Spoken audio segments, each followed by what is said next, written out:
Hey, what's up guys? This video is for section 2-4 solving equations with variables on each side, and this is the second video, part 2 of this section.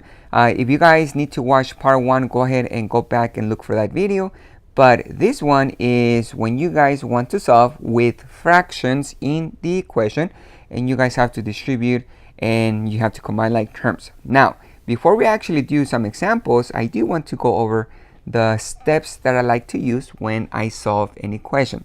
And so let's go ahead and review those 3 steps that I like to follow when I want to solve an equation.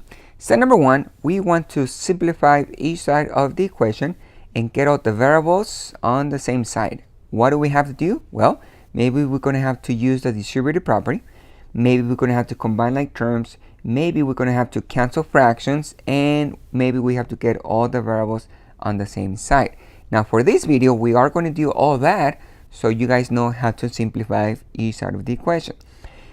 After you guys finish that step, you guys move on to step number 2. Step number 2 is you eliminate the constants on the same side of the variable. And to eliminate the constants, which is the number with no variable, you guys are going to use the inverse operations for adding and subtracting. So you guys do the opposite. After you guys finish step 2, you move on to step number 3 to isolate the variable, which means you have to get that letter or that variable by itself. So we can use inverse operations for multiplication or for multiplying and dividing or division. You guys need to do the opposite to get that x or the y or whatever variable you guys have by itself. So if you guys look at these examples here, we have fractions, we have parentheses, and we want to solve for the variable.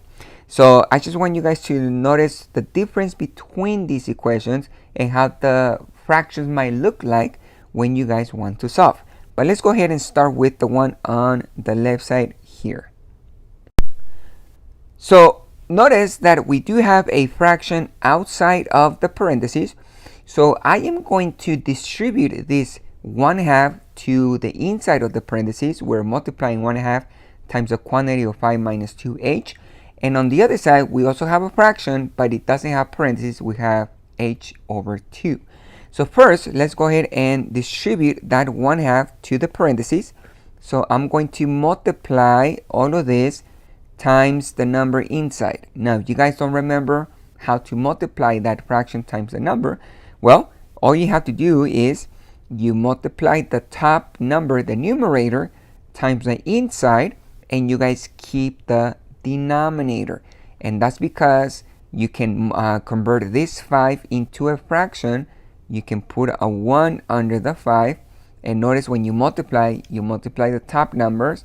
That's going to be 5, and I'm just going to put that here so you guys can see it, over, and on the bottom is going to be 2. 2 times 1 is 2.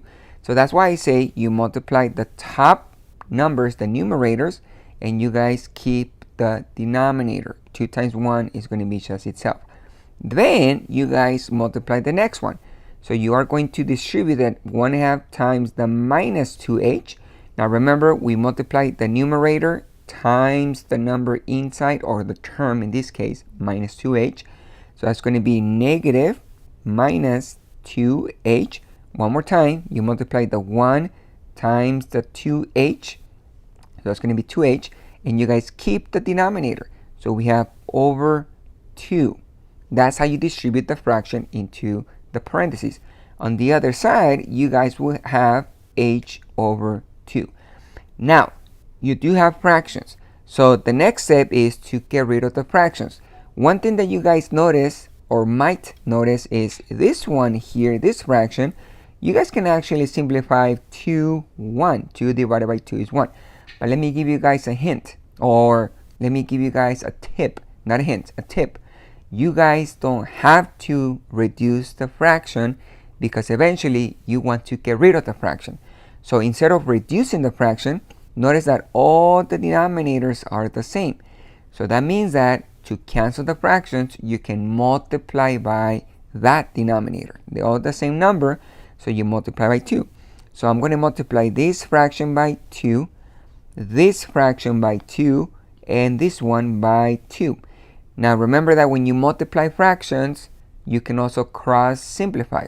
So you can cross simplify this 2 down here and these 2 up here. They simplify to 1. So just keep the 5. So one more time, you guys can cross simplify the 2 here, the 2 over here. 2 goes into 2 one time. You can actually put a 1 here. You don't need to, but if you multiply 1 times 5, so that's going to be 5. The next one, we have a 2 on the bottom, and you guys can simplify the 2 that you're multiplying. So you can cross simplify this one, and we have a minus 2h.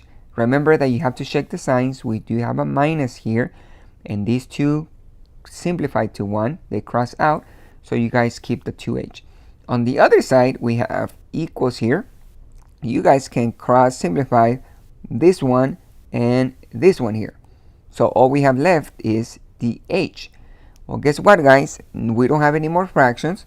We don't have parentheses, but we do have variables on each side. So now you guys are going to look for the lowest variable, and negative 2h is the smallest one, smaller than 1h. We have an invisible one here. So you guys are going to do the opposite of the minus 2h. So I am going to add 2h here. And when you guys add 2h, on the left side, well, these two cancels. You bring down the 5. On the right side, we have 3h. The next step, you want to isolate the variable. So I want to get rid of the 3. So I'm going to divide by 3 here. Divide by 3. So my answer, notice the fraction right here, 5 over 3. That one doesn't simplify. So I'm going to keep it as 5 over 3. I bring down the equal sign. And right here, 3 divided by 3, that becomes 1. We don't need it, so you put h. So my answer is 5 over 3 equals h. Or you can say h equals 5 over 3. So let's try this one here, where the fractions are different on the left side and the right side. Notice we have a 1/3 on this side. We have a 1/6 on the other side. So what I like to do is I like to distribute the fraction into the parentheses. So I am going to multiply this 1/2 times the n, and we do have a 1 next to the n right here. So remember to multiply the numerator times the term inside. 1 times 1n, that's just 1n. So I'm going to put 1n and keep the denominator. And then you guys multiply 1/3 times the next one. So 1 times 1 is 1 plus 1, and keep the denominator. So this one here stays the same. On the other side, let me put the equal sign right here. You guys are going to distribute the 1 over 6 times the 3 over n. So I'm going to multiply the top, the numerator, times the inside. So that's going to be 3n, and you keep the denominator. And then you guys are going to distribute the 1/6 over negative 5. You multiply by negative 5. So you multiply the numerator times the negative 5. So that's going to be minus 5. And you guys keep the denominator. The denominator is 6. So that one stays the same. One more time. Notice that we do have 3 over 2 here. You guys can reduce the fraction, but you don't have to, because eventually we want to get rid of the fraction. So the easiest thing to do right now is to multiply by the lowest common denominator. And I'm saying the lowest common denominator because the denominators are not the same. There's a 3 and a 6. So the lowest common denominator is 6. So you guys are going to multiply this by 6, this one by 6, this one by 6, and this one by 6. Remember that in an equation, whatever you do to one side, you have to do to the other side to keep that balance.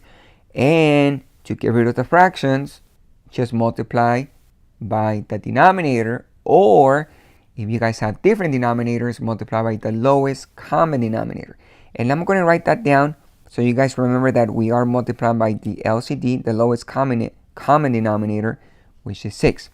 So let's go ahead and cross simplify. Going back to the beginning right here, this denominator, 3 simplifies with the 6 by 2. So 3 goes into 6 2 times. I'm going to multiply 1n times 2, and that's going to be 2n. Then you guys cross simplify the 3 and the 6 again, and that's 2. 3 goes into 6 2 times, and you multiply 1 times 2 is 2. So I'm going to have plus 2. On the other side, you cross simplify the 6 with the 6. So 6 goes into 6 one time, and 3 times 1, or 3n times 1, that's going to be 3n.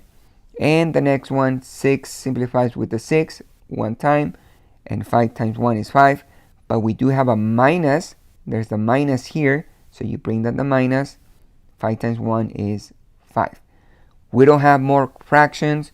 We don't have parentheses. These are not like terms. These ones are not like terms. So the only thing we can do now is get the variables on the same side. So the smallest variable is 2n. There's a 3n here, 2n over here. So I like to do the opposite of the smallest variable. So I'm going to subtract 2n from both sides. And when I subtract, this cancels. So there's a positive 2. Over here, 3n minus 2n, that's going to be 1n.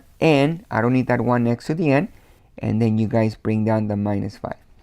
Now you guys eliminate the constants on the same side of the variable. So there's a minus 5 next to it. So I'm going to do the opposite of that. Plus 5 over here. Let me just bring down the line here. And you add 2 plus 5, that's 7. Bring down the equals. There's the n. You can cross out the negative 5 plus 5. So that's my answer. Notice we have n by itself. There's no negative next to it. There's no number next to it other than 1. There's an invisible 1. But 1 is okay. We just don't want anything else other than 1. So my answer is 7 equals n. Or using symmetric property, you guys can say n equals 7. Now this one here, there's no parentheses, so you're not going to distribute any fractions or numbers into the parentheses, but we do have fractions. And all the denominators right here, guys, are not the same. There's a 2, 8, 8, and 2. So the easiest way to cancel the fractions, you want to multiply by the lowest common denominator. And the lowest common denominator, LCD, is 8. Because 2 goes into 8. 8 goes into 8 one time. So we can actually multiply by 8. And that's the lowest number that we can use. So I'm going to multiply this one by 8. This one by 8. This one by 8. And this one by 8. Every single fraction, every single term, you multiply by the lowest common denominator. So let me bring down the line here. I'm going to cross simplify. Let's go back to the beginning. 2 goes into 8 4 times. So you multiply 1 times 4, and that's going to be 4. The next one is 8 goes into 8 one time. You don't need to put that 1, but you just, I have it so you guys can see it. And we have a minus 5, negative 5 times 1. So that's going to be negative 5. And we do have an x, minus 5x. You just bring down the variable. Then you guys cross simplify the 8 and the 8 right there. So all we have left is the 7x. 8 goes into 8 one time. So we just bring down the 7. And over here, 2 goes into 8 4 times. So you multiply positive 7 times 4. So that's positive 28. We do have variables on each side. So I'm going to look for the lowest one, and that's, or the smallest one. The smallest one of the x's is negative 5x. This one's positive 7x. So the smallest one is negative 5. So I'm going to add 5x to both sides plus 5x here. And you guys can cancel the negative 5x plus 5. So you bring down the 4, and on the other side, you guys combine 7x plus 5x, and that's going to be 12x, and you bring down the plus 28. Now you guys go to step number 2. We don't have any more fractions. The variables are on the same side. We don't have like terms, so we can move on to step number 2. You guys eliminate the constants on the same side of the variable, which is this one. There's a variable, so this is the constant.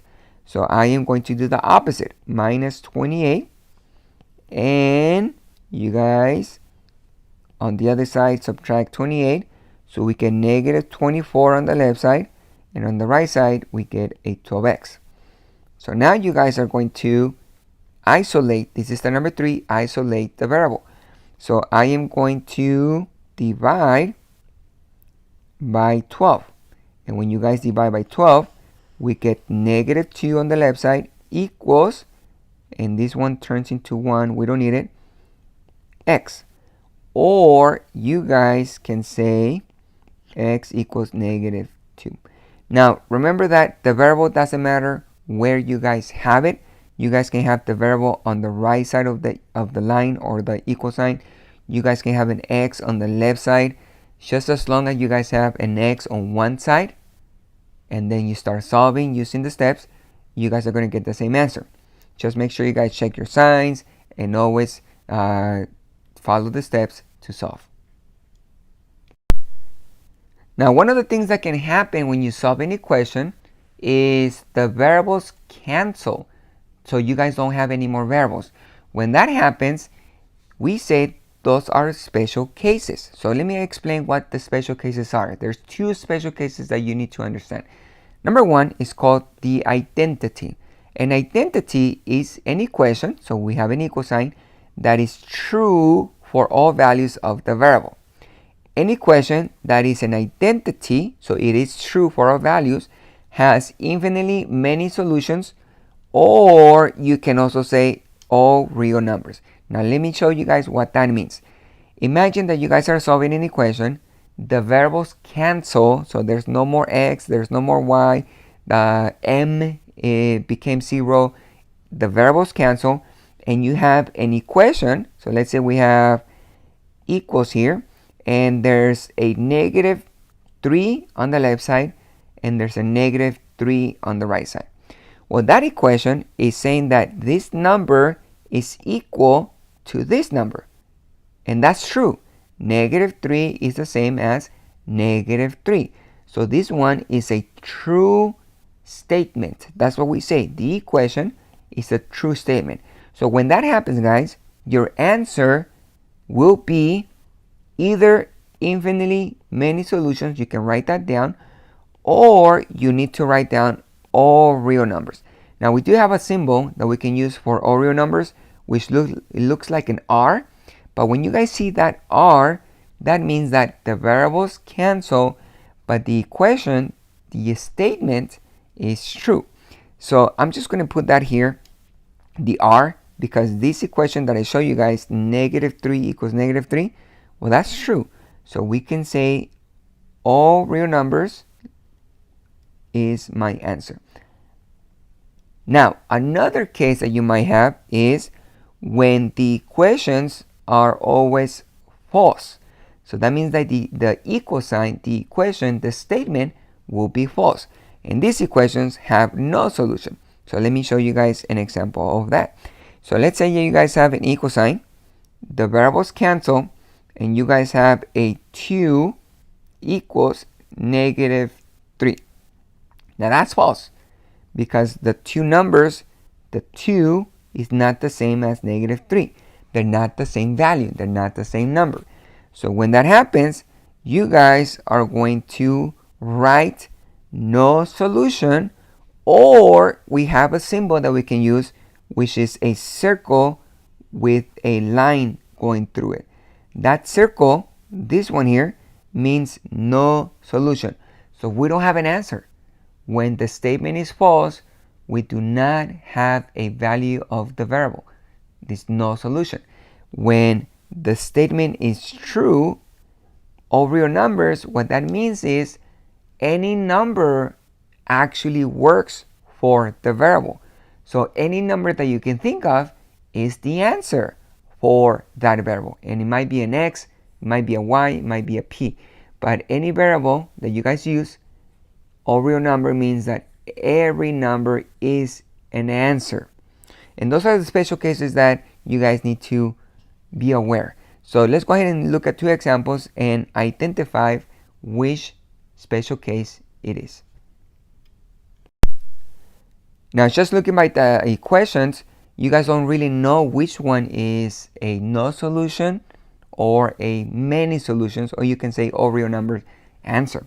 So you just have to work, you have to start solving for that equation and see what happens. So I'm going to show you guys the one on the left side first. We don't have fractions, but we do have parentheses. So I am going to, first of all, distribute that 4. So I'm going to multiply 4 times 3. Let me just bring down the line under the equal sign. 4 times 3 is 12. And then I'm going to multiply 4 times positive 2q. And that's going to be positive 8. 4 times 2 is 8q. On the left side, these are not like terms. So let me just bring down the 8q plus 12. Now I'm going to get the variables on the same side. So I'm going to subtract 8q and subtract 8q. Now notice what happens here. The 8q cancels right here, and the 8q minus 8q also cancels on the right side. So what we have left is a positive 12 on the left side, there's the equal sign, and a positive 12 on the right side. Guess what? That statement is true. 12 equals 12, they're the same number. So what we say, my answer is all real numbers, or you can say infinitely many solutions. I'm going to put all real numbers here. Either one, I'm okay. Also, you can use the symbol. All real numbers is an R. I just do 2 vertical lines like this, and I start making my R. So that symbol means all real numbers. So any number that you can think of is an answer for Q. If you guys substitute any number into this variable, the statement is going to be true. So you can substitute a negative 3. You guys can substitute a positive 1/2. You guys can substitute any number, and it's a true statement. Now this one here, you guys have fractions. We don't have parentheses, but let's go ahead and get rid of the fractions, and then we can start solving for the equation. So the denominators, both of them are the same number, 2, 2. So I'm going to multiply everything by the denominator. I don't need to find the lowest common denominator because they're already the same. So I'm going to multiply by 2, which is the denominator. So this one you multiply by 2. This one you multiply by 2. The 3 you multiply by 2. And this fraction you multiply by 2.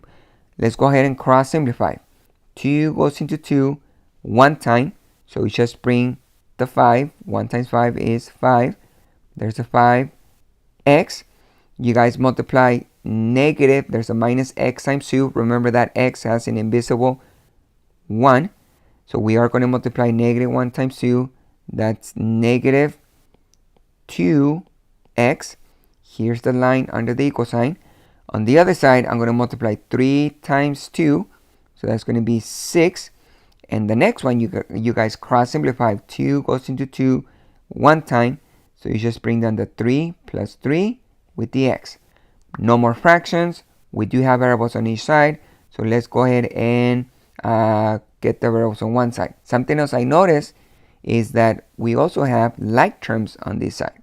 So I'm going to combine those two before I get the variables on the same side. These are like terms, and they're on the same side of the equation, so you guys can combine. 5x minus 2x, that's 3x. And on the other side, I have a 6 plus a 3x. Now, these are not like terms, but we do have variables on each side. So let's go ahead and do the opposite. Now, they're the same variables, so it doesn't matter which one you guys do the opposite. I'm going to subtract 3x here, subtract 3x over here. So let's pay attention and understand the problem. First of all, over here, the 3x minus 3x on the left side, they cancel. Now think about it. When you guys cancel something, 3x minus 3x, that equals 0. So since we don't have anything else on the left side, we actually have to write down 0 because that is what happened. 3x minus 3x, it equals 0. On the other side, well, we don't have 0. These do cancel, but we have something else. We have a 6 on the right side. So instead of putting 0, I just bring down the 6. So no more variables, but the equation, what we have is 0, bring down the equal sign to 6. Notice, that is false. And since it's false, we have no solution. So I can use the symbol, and I'm just going to use the symbol here, a circle, and you guys just cross it out. That symbol means that we do not have an answer. There is no solution. So let me write down here, no solution. So you guys know that the symbol means there's no answer. So be careful with those special cases. Sometimes you guys will have an answer like x equals 1, y equals -5. Or sometimes we might have special cases where the variables cancel and you have to make sure if the answer is no solution or many solution. Alright guys, so this concludes my video, my second part of this section, which is solving equations with variables on each side. If you guys like my videos, make sure you guys hit that like button. You can also subscribe to my channel. And I want you guys to practice your math, and I'll see you guys later.